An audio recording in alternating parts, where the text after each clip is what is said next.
ये दौर social media का दौर है, इलेक्ट्रॉनिक मीडिया और प्रिंट मीडिया का दौर है। हर इंसान जो है मोबाइल पर आ रहा है, कैमरे पर आ रहा है और यूट्यूब पर आ रहा है। हर इंसान शोहरत पाना चाहता है, हर इंसान जो है तरक्की करना चाहता है, दुनिया कमाना चाहता है, दौलत कमाना चाहता है। हर एक आगे बढ़ना चाह रहा है, दूसरे को पीछे करना चाह रहा है। ये होड़ का, मुकाबले का, कंपटीशन का दौर है। इस दौर में हक और बातिल गड़मड़ हो गया है, खलत मलत हो गया है, अच्छे बुरे की तमीज खत्म हो गई है, भले बुरे का फर्क खत्म हो गया है, हक और बातिल का इम्तियाज खत्म हो गया है। कौन सच्चा है कौन झूठा है ये पहचानना मुश्किल हो गया है। ऐसे दौर में मुहतात रहना एक ईमान वाले की सबसे बड़ी जिम्मेदारी। हर एक ईमान वाले के जिम्मे एहतियात के साथ जिंदगी गुजारना जरूरी है, वाजिब है। और इस दौर में तो वो जिम्मेदारी और ज्यादा बढ़ जाती है। कुछ चेहरे या कुछ प्रूफ मैं आपके सामने पेश करूंगा जिनमें किस तरह से हकीकत को खल्त मल्त किया गया है और सच को किस तरह से जो है गलत रंग दिया है, गलत रुख दिया है।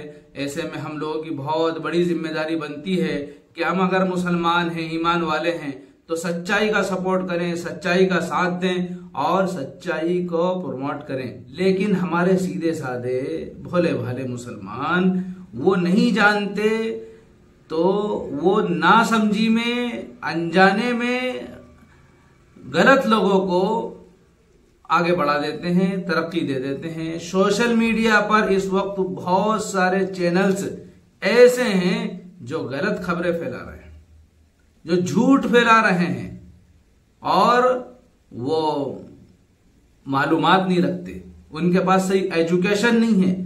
ऐसे चैनल और दिखने में तो बहुत ज्यादा ऐसे लग रहा है कि जैसे एजुकेशन इनके पास होगा, तालीम और शिक्षा इनके पास होगी, लेकिन उनको सही बोलते नहीं आ रहा है, उनकी जबान से सही अल्फाज नहीं निकल रहे हैं।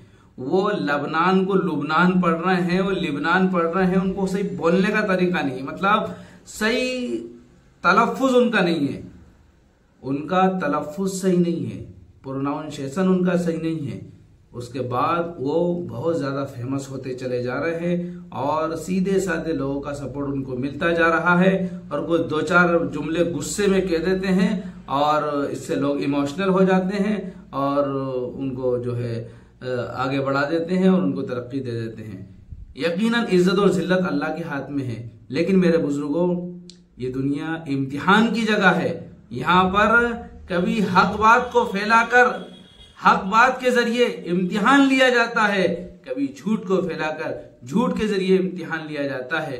अगर इसका खुलासा करूं तो चंद लफ्जों में यह है कि कभी कभी इंसान को हक के रास्ते से इतनी तरक्की मिलती है कि वो जो है उसके लिए आजमाइश बन जाती है और उसके लिए वो इम्तिहान हो जाता है कि इतनी तरक्की के बाद वो अल्लाह के फरमान को आगे कर रहा है या अपनी बड़ाई को या अपनी शोहरत को वो अहमियत दे रहा है। इसी तरह कभी कभी झूठ इतना फैल जाता है कि झूठ के दौर में सच बोलना जो है मुश्किल हो जाता है। सच बोलने पर इंसान को बेइज्जत समझा जाता है या गलत समझा जाता है। सच बोलना इंसान के लिए बड़ा दुश्वार हो जाता है। इम्तिहान लिया जाएगा कि ये ऐसे माहौल में सच बोलता है कि नहीं बोलता है।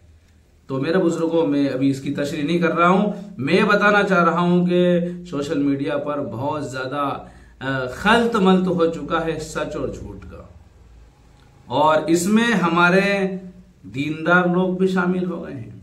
बहुत सारे चेहरे मैं आपको बताऊंगा, उनके चैनल की जो है आपको निशानदेही करवाऊंगा। आप उनके चैनल को जाकर देखें और वो जो थंबनेल में बता रहा हूं, जो हेडिंग में बता रहा हूं, उसको देखें और अंदर वीडियो में देखें, बहुत ही ज्यादा तजाद नजर आएगा। मौलाना अब्दुल्ला सालिम चतुर्वेदी दामद बरकातुहुम ने अभी मौलाना महमूद मदनी साहब के ताल्लुक से कोई बयान नहीं दिया। वो 2-3 साल पहले का बयान है। एक साहब ने उसी बयान को अपलोड कर दिया और कह दिया अब अब्दुल्ला सालिम भी मैदान में आ गए और महमूद मदनी साहब को मुंह तोड़ जवाब दिया। क्या, किस तरह से भड़काया जा रहा, मुंह तोड़ जवाब, यानी ऐसा जवाब जिससे मुंह टूट गया। ये मेरे को तो समझ में ही नहीं आता किस तरह के लफ्ज हमारे पढ़े लिखे लोग इस्तेमाल कर रहे हैं।